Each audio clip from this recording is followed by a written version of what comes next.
Hello everyone, Swami Vivekananda institute में आपका एक बार फिर से स्वागत है। आज जो हम टॉपिक कवर करने वाले हैं which is related to library management.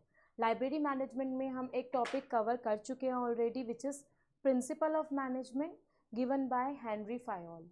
अब जो हम टॉपिक स्टार्ट कर रहे हैं which is functions of management. Basically management के जो टॉपिक्स थे principle, functions and library management के अंदर उसको हम कैसे इस्टेब्लिश कर सकते हैं, इस वजह से मैनेजमेंट को प्रोवाइड किया गया लाइब्रेरी इंफॉर्मेशन साइंस के अंदर। सिमिलरली जैसे हमने इसके प्रिंसिपल्स पढ़े थे उसी के अकॉर्डिंगली इसके 7 फंक्शंस ऑफ मैनेजमेंट भी हैं। सो लाइब्रेरी मैनेजमेंट 7 फंक्शंस को जिस एक्रोनिम के बेस पे हम जानते हैं दैट इज़ पोर्ट्सक्रॉप। पोर्ट्सक्रॉप एक बहुत ही फेमस एक्रोनियम है जिसके अंदर 7 फंक्शंस नोट डाउन किए गए हैं जो कि लूथर गुलिक, लैंडन उल्विक इन दोनों ने मिलकर प्रोवाइड किए थे। So let's start.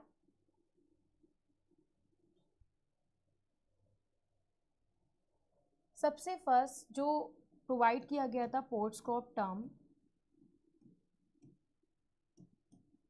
वो आई थी 1937 में। काफ़ी बार ये क्वेश्चन पूछा जाता है कि पोर्ट्सक्रॉप टर्म किसने दिया या वो कब आया, कब इन्वेंट किया गया। So the answer is 1937, given by or developed by Luther गुलिक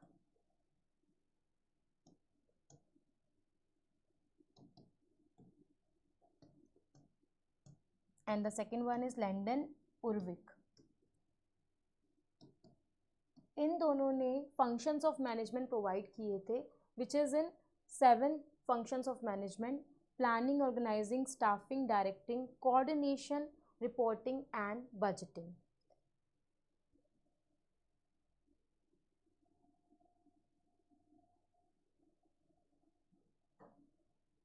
इसी एक्रोनियम की अगर हम बात करें तो सबसे पहले P स्टैंड्स फॉर प्लानिंग, यानी फर्स्ट फंक्शन ऑफ मैनेजमेंट जो कि सबसे पहले आता है और सबसे पहले प्रिपेयर किया जाता है दैट इज़ प्लानिंग। प्लानिंग का मतलब यहाँ पर होता है कि हमें जो भी first step related to management के लिए लेना है या उसकी कैसे प्लानिंग करनी है, this is the first and primary step of every management. अगर हम कोई भी मैनेजमेंट की बात करें, चाहे वो फाइनेंशियल मैनेजमेंट है या रिलेटेड टू लाइब्रेरी मैनेजमेंट है, सबसे पहला फंक्शन मैनेजमेंट को स्टैब्लिश करने का वो फंक्शन होगा प्लानिंग।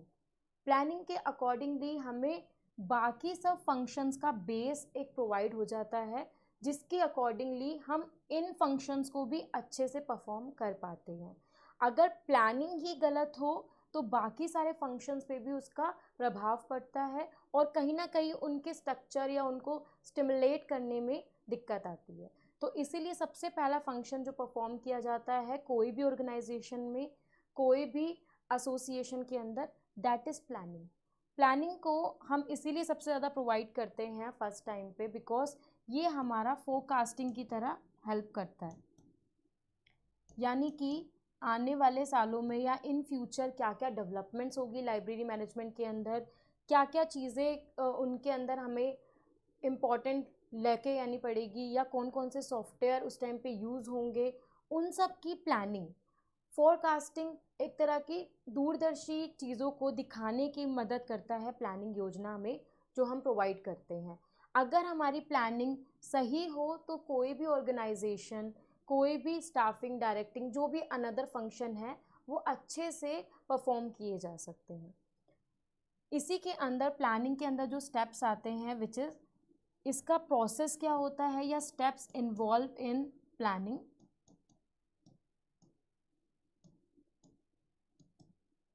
प्लानिंग में सबसे पहला स्टेप होता है identification of the problem.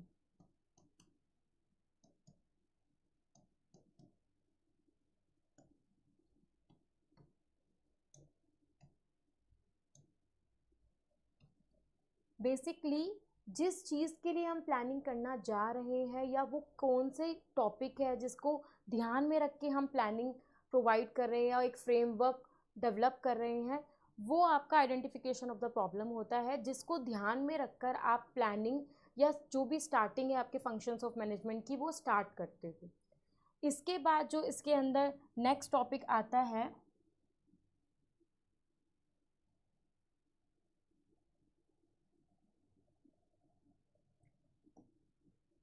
That is basis of planning.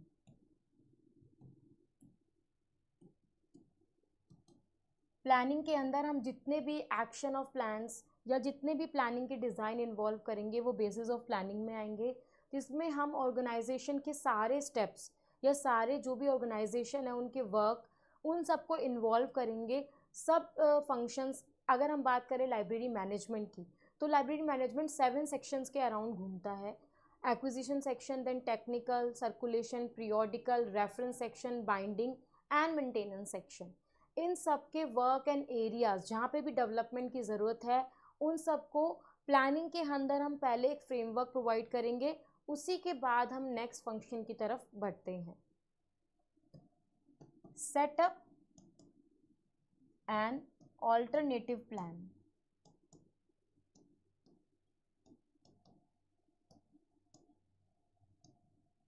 ज़रूरी नहीं है कि हम ओनली वन फ्रेमवर्क पे वर्क करें, क्योंकि कभी कभार क्या होता है कि अगर हम एक ही प्लान फॉरवर्ड करते हैं तो उसमें कभी ना कभी कुछ दिक्कत आ सकती है। इसके लिए हमें 3 या 4 सेट ऑफ प्लान्स रेडी करके रखने होते हैं।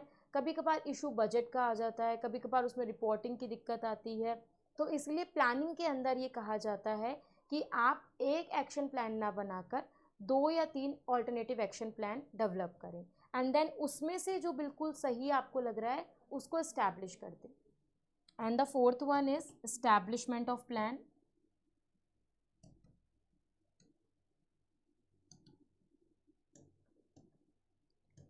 प्लानिंग के अकॉर्डिंग आपको जो भी बजट के अकॉर्डिंगली सही लग रहा है वो प्लान हम एस्टैब्लिश कर देते हैं। इसके बाद जो भी लाइब्रेरी ऑर्गेनाइजेशन या लाइब्रेरी मैनेजमेंट को सूट करे एंड जो भी पॉलिसीज़ उसके अंदर डेवलपमेंट लेकर आए उस प्लान को हम स्टैब्लिश कर देते हैं। तो this is the process of planning, जो कि आपका फर्स्ट स्टेप है, फर्स्ट फंक्शन ऑफ मैनेजमेंट है। अब अगर हम बात करें दूसरे फंक्शन ऑफ मैनेजमेंट की, विच is organisation.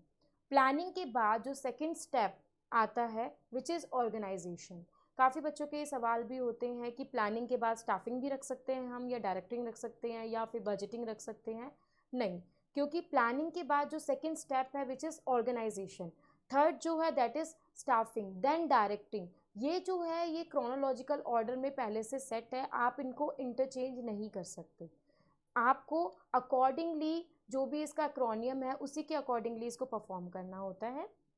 So our next step is organisational.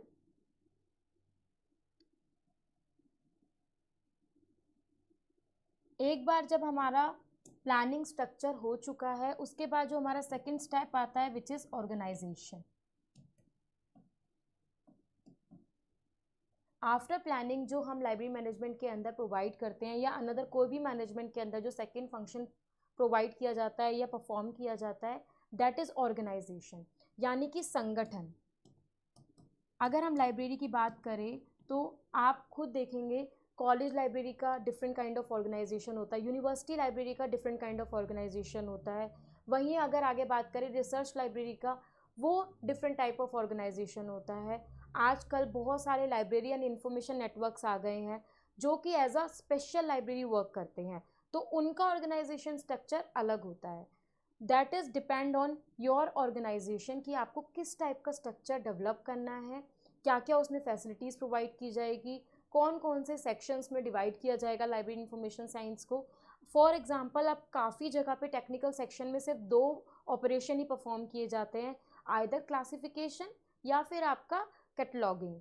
पर बहुत सारी ऐसे बड़े ऑर्गेनाइजेशन हैं जहाँ पे indexing, bibliography, ISBD maintenance, MARC same time पे टेक्निकल सेक्शन द्वारा ही किया जाता है। तो ये डिपेंड करता है ऑर्गेनाइजेशन की सर्विस पे, उसकी फैसिलिटीज़ पे, उसके बजट के अकॉर्डिंगली वो अपना स्ट्रक्चर किसके अकॉर्डिंगली परफॉर्म करेंगे। बेसिकली जो सबसे लार्ज स्ट्रक्चर अगर माना जाए ऑर्गेनाइजेशन का लाइब्रेरी इंफॉर्मेशन साइंस के अंदर, वो आता है आपका एकेडमिक लाइब्रेरीज़ का which is university library and research libraries, जहाँ पे ऑल 7 सेक्शंस परफॉर्म किए जाते हैं और जितने भी उसके अंदर और सब डिविजन्स हो सकती है वो भी प्रोवाइड किया जाता है। तो ये आपका नेक्स्ट स्टेप था। जैसे इसको सेकेंडरी स्टेप भी कहते हैं बिकॉज ये प्राइमरी के एकदम बाद आता है। तो primary planning is a primary subject या primary function, organization is your secondary function. Third one is staffing.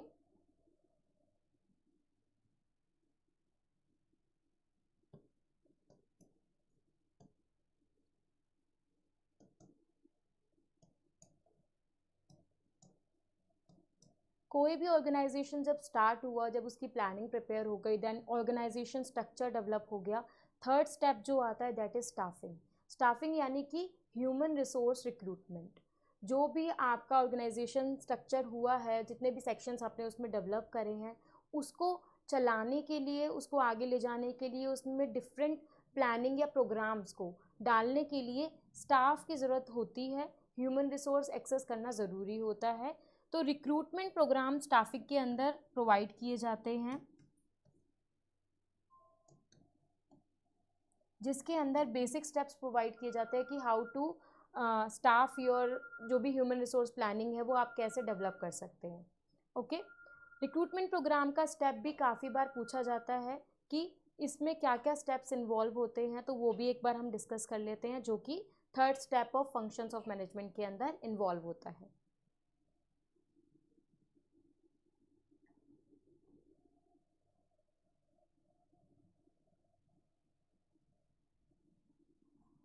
Recruitment programme basically, अब कोई भी इंस्टीट्यूशन या ऑर्गेनाइजेशन अगर रिक्रूटमेंट प्रोवाइड करता है तो उनका एक बेसिक स्ट्रक्चर होता है, एक बेसिक प्रोसेस होता है, जो कि रिक्रूटमेंट प्रोग्राम कहलाता है.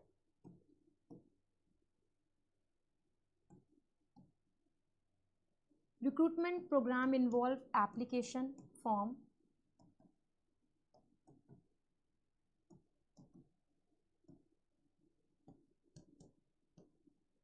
preliminary test.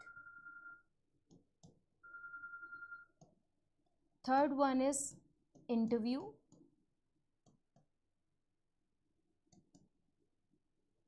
Then fourth, recruitment.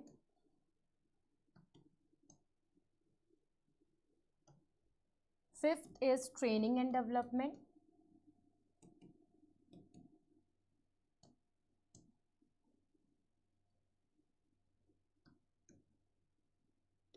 These are the basic point of recruitment program. सबसे पहले जो स्टेप लिया जाता है दैट इज़ एप्लीकेशन फॉर्म या रजिस्ट्रेशन फॉर्म, जिसके नाम से हम जानते हैं इसको.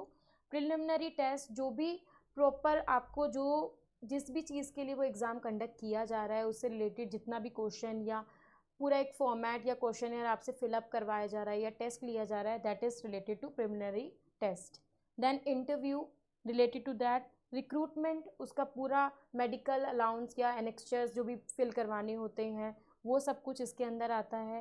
देन लास्ट में ट्रेनिंग एंड डेवलपमेंट जो उसको प्रोवाइड की जाती है और आफ्टर दैट उसको एम्प्लॉय किया जाता है ऑर्गेनाइजेशन के अंदर. तो basic step of recruitment staffing के अंदर इन्वॉल्व किए जाते हैं. इसके बाद जो आपका नेक्स्ट स्टेप आ रहा है दैट इज़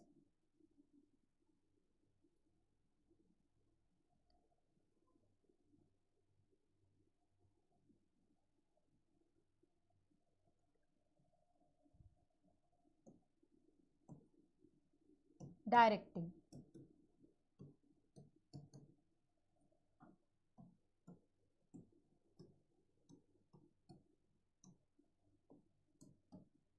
आफ्टर दैट जब हमने प्लानिंग कर ली, देन ऑर्गेनाइजेशन आ गया, फिर स्टाफिंग आ गई.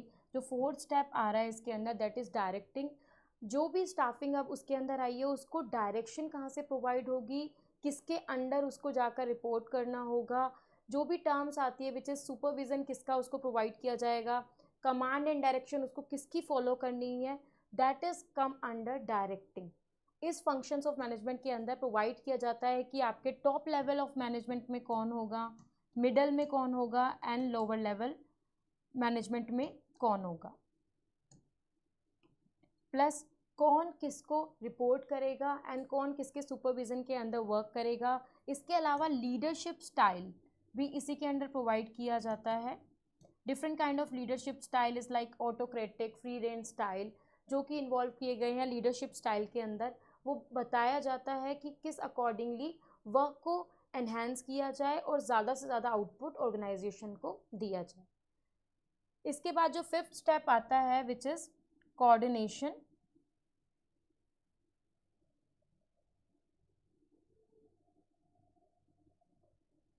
यहाँ पे काफ़ी बच्चे कंफ्यूज हो जाते हैं कि अगर सी से कोऑर्डिनेशन है तो ओ से क्या होगा, तो ये बेसिकली सी ओ से ही कोऑर्डिनेशन प्रिपेयर किया जाता है।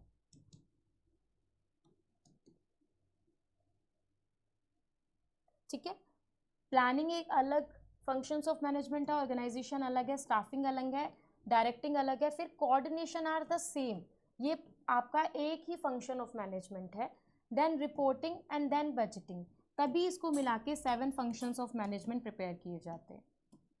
तो इसमें आपको कंफ्यूज बिल्कुल भी नहीं होना है।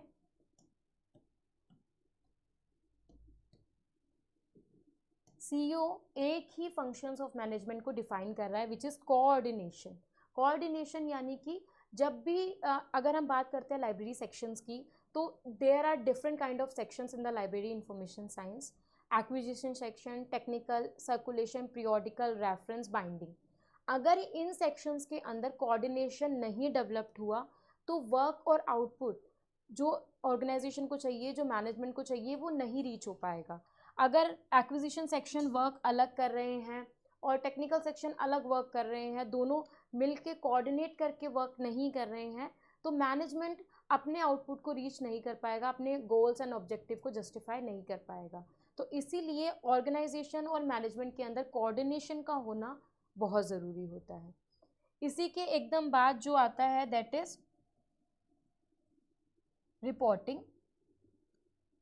Reporting is related to whom to be report, कि आप जो भी वर्क कर रहे हो, मैनेजमेंट में जो भी वर्क किया जा रहा है, वो रिपोर्टिंग किसको दी जाएगी। इसी से स्टाफ को पता चलता है कि कितना आउटपुट रीच हुआ या कितना गोल अचीव हो गए हैं। प्लस अगर एम्प्लॉयज़ की बात करें तो परफॉर्मेंस अप्रेजल या जो उसका प्रमोशन होता है वो रिपोर्टिंग के अकॉर्डिंगली किया जाता है। सो इसके अंदर रिपोर्टिंग के अंदर आपको प्रोवाइड किया जाता है कि आपको अपने वर्क या फंक्शंस कैसे बताने हैं और किसको रिपोर्टिंग सबमिट करनी है। Then the last one, budgeting.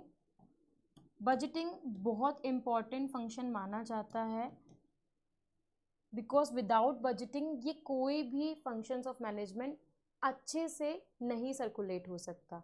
अगर हम प्लानिंग ऐसी कर दें जो कि बजट से ही बाहर है, तो वो स्टैब्लिश ही नहीं हो पाएगी जब तक आपका बजट अच्छा ना हो। Similarly organisation, similarly staffing, similarly direction and coordination and reporting, तो all are related to budgeting. अगर आपका बजटिंग प्लान बहुत अच्छे से स्टिमुलेट है या प्रोवाइड हो रखा है, तो बाकी सब ऑपरेशन एंड फंक्शंस को उसको अच्छे से स्मूथली चलाने में मदद मिलती है। तो इसीलिए बजटिंग का ध्यान रखना और टाइप ऑफ बजटिंग में से एक गुड बजट चुनना इसके अंदर आ जाता है। There are different type of budgeting, options are there. Types of budgeting की अगर हम बात करें तो बहुत बार क्वेश्चन आया हुआ है कि what are the different kind of budgeting, या उसमें ऑप्शन दे दिए जाते हैं या उनके बारे में पूछा जाता है कि अगर लाइन आइटम बजटिंग है तो उसके अंदर क्या कंपोनेंट्स हैं, पीपीबीएस है तो उसके अंदर क्या कंपोनेंट्स है, ज़ीरो बेस्ड है तो वो कहाँ सबसे ज़्यादा यूज़ किया जाता है। वही टाइप ऑफ बजटिंग अभी हम यहाँ पर डिस्कस करते हैं।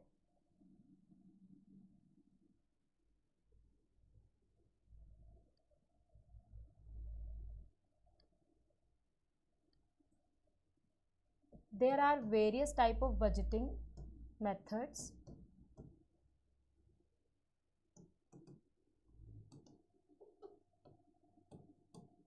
Different kind of organization adopt different type of budgeting methods.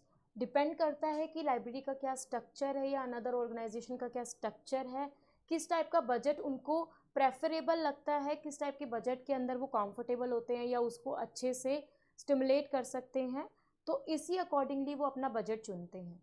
तो इसमें जो सबसे पहला बजट आ रहा है which is line item budgeting.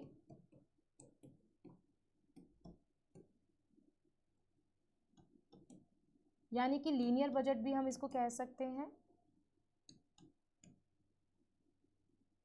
Line item budgeting में हमें जितना भी एक्सपेंडिचर है, लाइब्रेरी के एक्सपेंसिव है, उन सबको एक लाइन में लिख के एक एस्टिमेट बजट बना लेते हैं, जिसमें हम अपने सारे एक्सपेंडिचर एंड रिवेन्यूज़ को काउंट करते हैं और प्रोवाइड करते हैं, और उसके अकॉर्डिंग जो भी बजट प्रिपेयर होता है वो हमारा लाइब्रेरी बजट बन जाता है।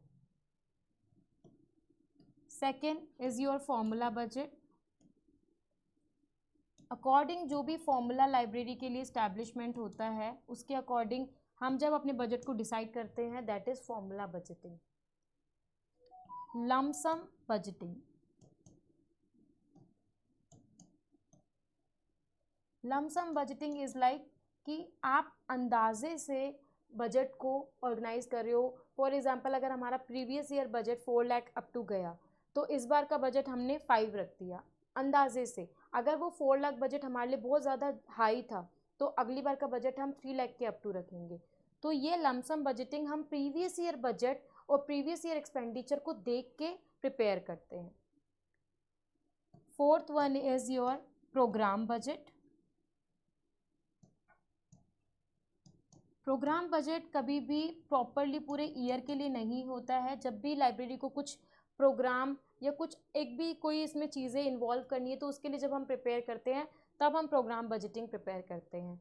फॉर एग्जांपल अगर बुक फेयर हमें ऑर्गेनाइज करना है, तब हम जो बजट प्रिपेयर करेंगे that is related to programme budgeting.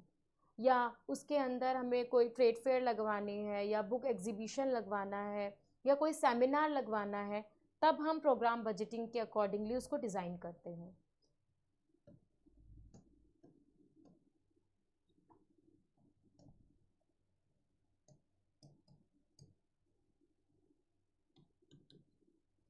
काफ़ी प्रोग्राम बजटिंग में कुछ ऐसे टॉपिक्स भी आते हैं जब हम एक प्रोग्राम चला देते हैं और फिर हमें उसको सालों साल चलाना पड़ता है या उसको मेंटेन करना पड़ता है। अगर मान लो हमने एक प्रोग्राम डिसाइड किया कि हमें ज़ेरोक्स मशीन लगवानी है लाइब्रेरी के लिए, सो दैट हम बच्चों को डॉक्यूमेंट की फ़ोटोकॉपी करके प्रोवाइड कर सकते हैं इन्फॉर्मेशन, तो वो प्रोग्राम बजटिंग फिर किस में डेवलप्ड हो गया? परफॉर्मेंस बजटिंग के अंदर।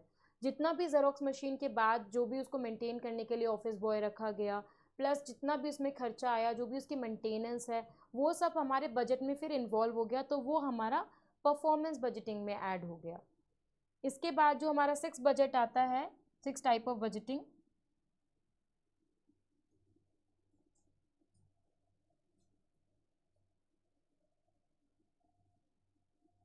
That is PPBS। PPBS बहुत ज़्यादा फेमस बजटिंग सिस्टम है जो कि काफ़ी बार पूछा भी गया है, which is planning programming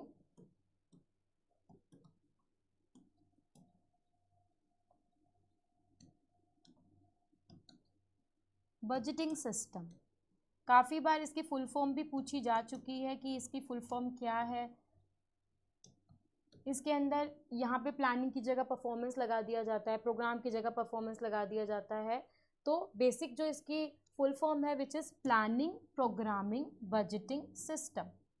planning programming budgeting system जब हम प्रिपेयर करते हैं, जब पहले से ही प्लान हो कि हाँ हमें इस ईयर ये वाला प्रोग्राम स्टिमुलेट करना है, तो उसके लिए जो हम प्रिपेयर करते हैं that is planning programming budgeting system, यानी जो कि पहले से ही प्लान था। फॉर एग्जांपल अगर लाइब्रेरी ओनली ग्राउंड फ्लोर की लाइब्रेरी हमने पहले बनाई, फिर हमने पहले से प्लान कर रखा था कि इन द ईयर 2023 या 2024 हम इसको आगे बढ़ा देंगे। तो अब जब वो ईयर आया तो वो क्या हुआ, वो PPBS के अकॉर्डिंगली चल रहा है। वो हमने पहले से प्लान कर रखा है, उसका बजट हमने पहले से ही डिसाइड कर रखा है, सेव कर रखा है, तो वो PPBS के अंदर प्रोवाइड किया जाएगा। And the last one is zero base budgeting system, जो कि बहुत ही फेमस बजटिंग सिस्टम है इन यूनिवर्सिटी लाइब्रेरीज़ और एकेडमिक लाइब्रेरीज़। सबसे ज़्यादा university libraries and academic libraries में जो बजट प्रोवाइड किया जाता है that is zero based budgeting system. Zero based budgeting system के अंदर जो ये बजट दिया था which is given by Peter fire, that means आपका बजट क्या है? ज़ीरो। आप पूरे ईयर जो भी फाइनेंशियल ईयर है, अगर हम अप्रैल से स्टार्ट करते हैं तो उसके अंदर जितना भी हम खर्चा कर रहे हैं, जो भी एक्सपेंडिचर पे कर रहे हैं, वो सब कुछ हम लेके चल रहे हैं, पे करते जा रहे हैं, और एट लास्ट जब हम उसको सबको सम अप करेंगे और जो निकल कर आएगा वो हमारा उस ईयर का बजट होता है। पर जो स्टार्टिंग थी हमें कोई वैल्यू नहीं दी गई, स्टार्टिंग हमारी की गई ज़ीरो से, ज़ीरो के अकॉर्डिंगली जितना भी वो बढ़ता गया वो हमारे बजट में शामिल होता रहा, और लास्ट में हमें पता चला कि इस ईयर का क्या बजट था। तो ये बजट बहुत फेमस है यूनिवर्सिटी लाइब्रेरीज, एकेडमिक लाइब्रेरीज़ के अंदर। ज़्यादातर university libraries zero based budgeting को अपनाती है और उसी के अकॉर्डिंगली बजटिंग मेथड को चलाती है अपने ऑर्गेनाइजेशन में। सो बेसिकली हमारे सारे 7 फंक्शंस इसके अंदर इन्वॉल्व हो चुके हैं और अच्छे से समझ आ चुके होंगे आपको। काफ़ी बार एक क्वेश्चन ये भी आया हुआ है कि पोर्ट्स क्रॉप कब आया था, किसने दिया था, या इसका करेक्ट एक्रोनियम क्या है। कभी कभार इसमें आपको इंटरचेंजिंग इन्फॉर्मेशन भी मिल जाती है कि ये आगे पीछे करके आपको इन्फॉर्मेशन दे देते हैं, यानी कि PODS। तो कभी कभार बच्चा कंफ्यूज हो जाता है कि इसका करेक्ट एक्रोनियम क्या है। तो बेसिकली इसका जो करेक्ट एक्रोनियम है which is planning, organising, staffing, directing, coordination, reporting and budgeting. ठीक है, तो इसके बाद हमें अच्छे से पता चल जाता है कि ये 7 फंक्शंस हैं जो कि मैनेजमेंट में अपनाए जाते हैं और इसी के अकॉर्डिंगली इसको चलाया जाता है। तो होप सो आपको 7 फंक्शंस ऑफ मैनेजमेंट अच्छे से समझ में आ गए होंगे और इससे रिलेटेड जो भी आपके डाउट्स थे वो क्लियर हो गए होंगे। तो नेक्स्ट क्लास में हम इसको आगे स्टार्ट करेंगे और उसके बाद इस टॉपिक को आगे बढ़ाएंगे। तब तक के लिए इस वीडियो को लाइक कीजिए एंड शेयर कीजिएगा। Thank you so much.